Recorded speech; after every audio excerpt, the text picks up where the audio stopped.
Hello everyone, Az here with another video for Fantasy Football Scout. Tonight I have been looking at promoted teams and how they've got on both in their kind of promotion campaign in the Championship and then how that's translated to Premier League form as well. So there's a bit of a few blasts from down memory lane. Some of these teams, some of these players. I've done some research into kind of how many points they got, how many goals they scored in both the Championship and the Premier League. And at the end of the video, I've got some predictions on how I think the top players will do from those sides and from the teams as well, and how I reckon they'll get on. There's loads of stuff on Fantasy Scout. Go check out Neil's article. He's doing great stuff on Bournemouth. I think there's one on Fulham as well. I'm just waiting for the Nottingham Forest one. And if you check out Red Lightning's article as well, that's where a lot of the stats that I've got from this video are. So head over to Scout, type in the search bar, promoted or Bournemouth or Fulham, and you can read even more in detail than what I'm going into here. So on the screen here, I've just basically selected a sample of teams that did really well when they got promoted. And generally speaking, as we'll kind of come to in a bit, promoted teams do okay in the Premier League. I think there's a 58% survival rate over the last kind of 10 years. And, some teams have gone on to do really, really well. You've had teams like Leeds last season finishing, well inside the top, the season before last finishing well inside the top 10 in 2021. Teams like Wolves as well, sort of pushing for that kind of European place and getting it in the end. And then, teams like Sheffield United and Newcastle coming up and having great options for us in the likes of Lundstrom and Andy Carroll, if you can remember that far back. So these are kind of some of the top teams. So we have a look at Newcastle and Blackpool in the 2010-11 season. And what I've done is I've looked at goals in the Championship and then goals in the Premier League, and then done the same for goals conceded as well. And what you'll notice is, unsurprisingly, there's a huge drop-off. Newcastle, for example, got 90 goals in the Championship in 2010-11 and then got 56 in their Premier League season. If you look at someone like Blackpool, 74 goals, 55 goals scored when they made up to the Premier League, and Leeds, 77 to 62. Wolves, a big drop-off, 82 goals scored in the Championship, dropped down to 47, which kind of is one of the lower ones on this list, but then had that amazing campaign where they finished kind of right up the table. Blackpool here, the only team that got relegated, but I'd still class them as a success that season, particularly with Charlie Adam, getting sort of 190 points or whatever it was that season, if you can remember him before his move to Liverpool and Stoke. He was a great option for us at Blackpool. I think the goals conceded, you can see, every team here pretty much concedes more goals than in the Premier League than the Championship. Unsurprising. It's interesting though, like some of these more successful teams, the difference between them is quite a lot lower.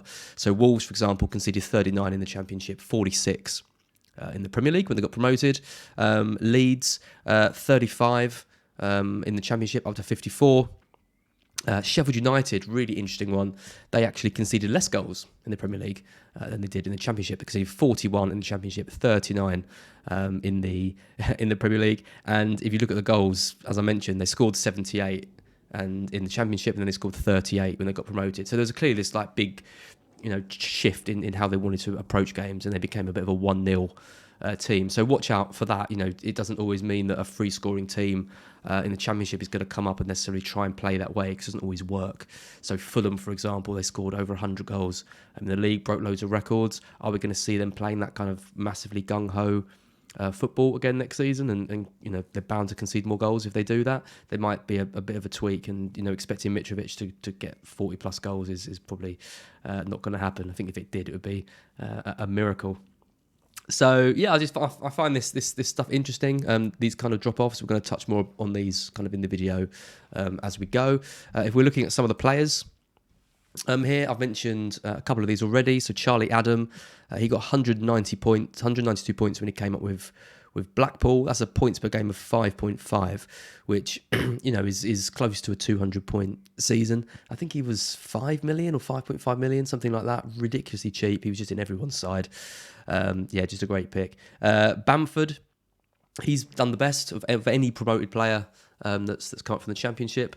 He had less points per game than Charlie Adam, which is 5.1, but managed 194 points. So again, approaching that approaching that 200 point mark. What's interesting with these is we've also got Ricky Lambert there, 187 points in 2012-13, and Charlie Austin, 176 in 2014-15. And these are all strikers, right? We've got 3 out of 4 of the top ones here as strikers. So, we're pinning our hopes on the like of Solanke and Mitrovic and stuff. And, previously they have been the players that have done well. But given the landscape of FPL is changing and people are moving more of their money into defence and into midfield, it's going to be harder, I think, to pinpoint those strikers that are really going to score us huge points and get close to 200-point mark. No one was expecting Bamford to get anywhere near 200 points in that season, so I'll be interested to see whether Mitrovic, he's the one that kind of carries the hopes, I think, going forward. Other notable player here is of course Stuart Dallas. 171 points he got playing out of position, so you got to watch out for those out of position players. I haven't got Lundstrom in here, but he scored kind of I think got 140 points, something like that, when he was a 4 million defender playing in midfield. So again, if we can find some bargains, depending on where FPL classifies players like Johnson, for example, if he's a mid or a striker, these are the ones that can kind of really do well for us. Generally speaking, though, promoted players, they don't do amazingly well. I think you're doing really well if your promoted striker gets you kind of around 120 points, something like that, 130 points.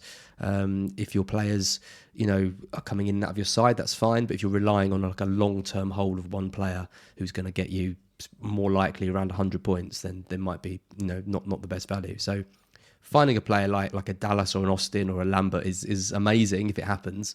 But, I think it's always tricky to find those players, going into the season from the promoted sides. And there's value to be had if you can, but you've also got to have a degree of caution that, these promoted sides might struggle as they go up into the league.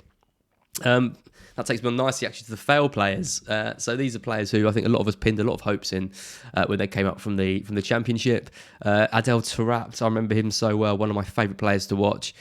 He came up in 2010-11, played in the 2011-12 season off the back of 19 goals. He was so unplayable at times in the Championship. He's absolutely amazing. 2 goals. In the Premier League. Glenn Murray, Brighton legend, he got 30 goals in the Championship and then couldn't replicate that, just 1 goal in his season after that. Sam Vokes, 20 goals in 2010-11, came up with Burnley. No goals, ended up going off on loan. Jordan Rhodes as well, he was so prolific in the Championship, 16 goals in the 2015-16 season. Then when he's up in the Premier League, he gets 0 goals again. And here we go, here's Mitrovic. So Mitrovic has played 3 seasons in the Premier League. He's got 10 goals twice, or 20 goals over those two seasons. And then his 3rd season, he had a big fallout with Scott Parker. He got 26 goals the season before and only managed 3. So, I think we're all looking at Mitrovic and thinking he could be the kind of the budget striker of choice if he comes in around 6.5.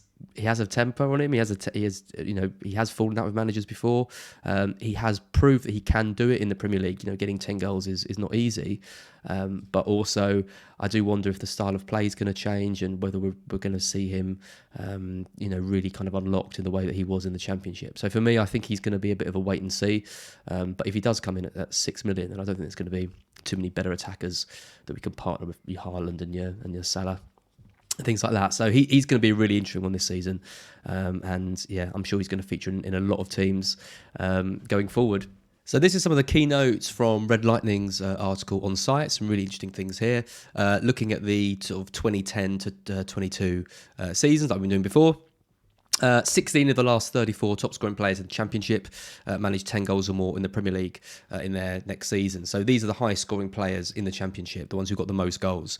Only around half of those managed to get 10 goals in the Premier League next season. I think 10 goals is kind of the benchmark, really, for where you kind of the minimum of where you want your main striker to be if you play with one. Tony, for example, got 12 goals and something like 6 assists, and he managed around 139 points. So if your striker's getting you 10 goals and nothing else, you're probably looking at around 120 points for him. But you add in a couple of assists, and suddenly a player for maybe even 5.5 or 6 who gets you 10 goals and some assists is actually pretty decent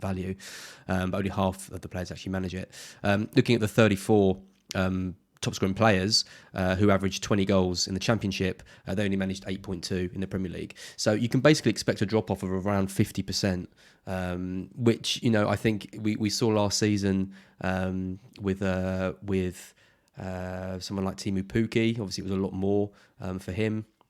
We're going to have a Mitrovic there off the back of 41 goals. I seriously doubt he's going to get you 20 goals. We're going to see a much bigger drop-off for him. But someone like Bamford, for example, I mean, he managed, 30 goals for Leeds and then got 17. So, yeah, I think this tends to be pretty consistent. I think unless a player is going absolutely crazy. Solanke is an interesting one. For example, he got 29 goals. I mean, if he's had one season in the Premier League and been an absolute sort of fail. So if he gets anywhere close to 15 goals, then I think that'd be an amazing return for him. Charlie Austin and Bamford, they're the only two players in this sort of 12-year window who have managed to score more goals in the Premier League than they did in the Championship. So if you're looking at strikers or looking at players who might have not got too many goals in the Championship last season, it's very, very unlikely they're then going to go on and score more goals than they did last season. So I think this kind of learning is quite important to bear in mind.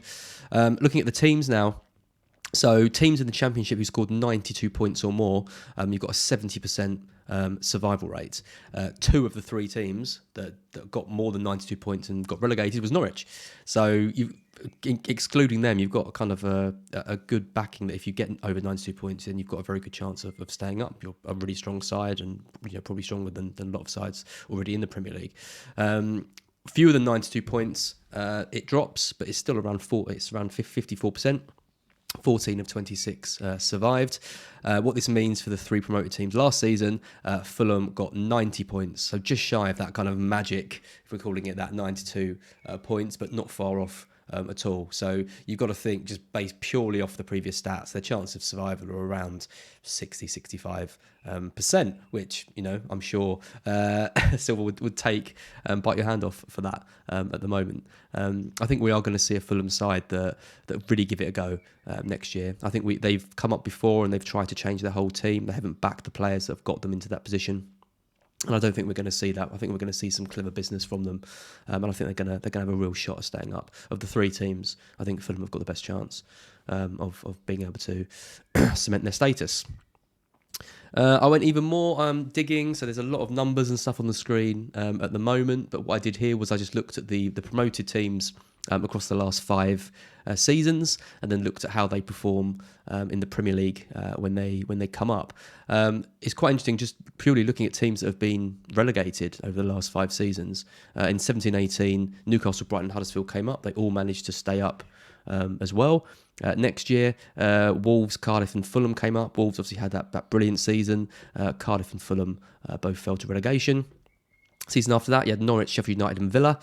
You had Norwich going down, of course, and Sheffield United and Aston Villa staying up. So already we've got like Wolves and Villa, Newcastle, Brighton. These are all teams that have stayed in the Premier League, since they kind of were promoted. So, Sheffield United went kind of straight back down. So did, Cardiff. Fulham went down, but now they're back up again. Looking at the 2021, you had Leeds, West Brom and Fulham. You had West Brom and Fulham both going down, Leeds staying up, and then staying up again last season. And then last season, Norwich and Watford came first and second. Brentford came up through the playoffs, and it was Norwich and Watford that got relegated. So you either see kind of, two teams going down, or the teams tend to do quite well. Obviously, it depends on the strength of the opposition in the league at the moment. I think we've got a very, very strong league going forward. So I think we've got 3 really interesting teams coming up. Bournemouth, the more kind of defensive side. Fulham are the real attackers. And then Forest are just a wild card, really. I mean, who are they going to sign? They've lost their goalkeeper. They've lost loads of players on loan. They might be losing Jed Spence. It's going to be a hell of a story if they can manage to stay up. But it's a hell of a story anyway, because they were bottom when their manager took over the Championship, and he's kept them in. So yeah, I've left this on the screen. You can just have a look through that if you want. And if you look at the differences, you can really see the big differences between the Championship and the Premier League here. So I'll focus on the averages. So typically, any team that comes up from the Championship and is in the Premier League, they get 44 less points than they got in the Championship compared to the Premier League. They score 32 less goals on average, or at least they did over these 5 seasons, and they concede 15 more goals then they went up. And there's some kind of big anomalies here. I mean, look at Norwich, for example. 73 points less. And relegated comfortably in 1920. They scored 67 less goals than they did in the Championship, which is pretty crazy. And then again in 21-22, you've got Norwich 75 points and 52 goals less than they scored. And you've got teams here, like Watford, Norwich, even teams like Fulham, Cardiff, who are conceding 30 plus goals more than they conceded in the Championship. So it just really kind of shows the level up. The teams that tend to do well here are teams like Newcastle, who only conceded 7 more goals in the Premier League compared to the Championship. Huddersfield, they conceded the same amount. They're the only team that kind of conceded the same amount. Villa, for example, they got 6. They only conceded 6 more in 1920, and then you've got the likes of Fulham, Leeds. So I think what you see is this kind of focus on teams trying to tighten up a little bit. There's no teams here that have anywhere near as many goals scored in the Premier League as they did in the Championship. I think the best team here is Leeds in 2021, who managed 15 goals less in the Premier League than they scored in the Championship. The next best is then Watford, who managed 29 less in the Premier League than the Championship. So you really can't expect these promoted teams to be scoring anywhere near as many goals as they did. And it's going to be the successful teams that manage to tighten up. I think they're going to have the best shot of staying in the league, which I think is something that we kind of already knew and what we think teams are going to aspire to. But it's always nice to see them borne out in this kind of way. So I've gone ahead and put some predictions together based on this kind of research. If we're looking at the averages of teams in the previous positions, so this is first, second, and coming through the playoffs over the last 5 seasons, it's looking at something like Fulham getting 41 points, probably being safe. And with that, scoring 39 goals, conceding around 61, so conceding, almost 2 goals, 1.5 goals a game, something like that. So, again, a team to target. Bournemouth, you're looking at 35 points, might be enough, probably not, isn't normally. 35 goals and 63 goals conceded. And then Forest, which is interesting because I've got them at 34 points, actually scoring more goals than Bournemouth. The teams coming through the playoff actually score slightly higher in terms of goals than the team coming in second, and then 63 goals conceded. So really not a lot in it between second and third, which is why I think Fulham have got the best chance of staying up. My final screen here just shows the predictions for players, the 3 main ones coming up, which is Mitrovic, Solanke and Johnson for the 3 promoted teams. I've based this on 2 things, looking at the stats of how the strikers have gotten previously, looking at that kind of 40% mark, and then maybe just taking a little bit extra off. I would expect Mitrovic, based on the previous season he's had, and if Fulham stay the same, to get somewhere between 15 and 17 goals, which would be an absolutely amazing return for him. The issue with him, I guess, is that he's played in the Premier League a few seasons ago. He hasn't hit that hype. He's got 10 goals or close to 10 goals in 2 seasons in the Premier League. I think that the 3-goal season was a bit of a blip, and I think he's going to have a 15-goal target in mind as kind of the main striker for such an attacking side. So I'm not expecting him to get into the kind of 20-25 mark, but I think 15 goals is realistic for him. Solanke is a really interesting one. He hasn't delivered in the Premier League before. I remember when Bournemouth signed him, and he just didn't look right. But he's coming off the back of a really good season for them. Got 29 goals. I put him in around kind of the 10 to 12 goal mark, and I think if he comes in at around 5.5 or 6, I think he could represent decent value depending on how Bournemouth get on. And then Brennan Johnson, this is Mark Southern's favourite. We're all waiting for the classification for him. It looks like he might be a forward, though. He got 18 goals in the Championship. I've got him down for somewhere between 8 and 10 goals. I'm sure Mark will say that he thinks he can get a bit more. I'm just a little bit conscious of Nottingham Forest and the lack of recruitment or the players they've lost so far. Be really interested to see who they bring in over the summer. If they make some good creative signings and get the creativity for Johnson, I think he could be someone who gets maybe that goes up to 10 to 12 goals, something like that.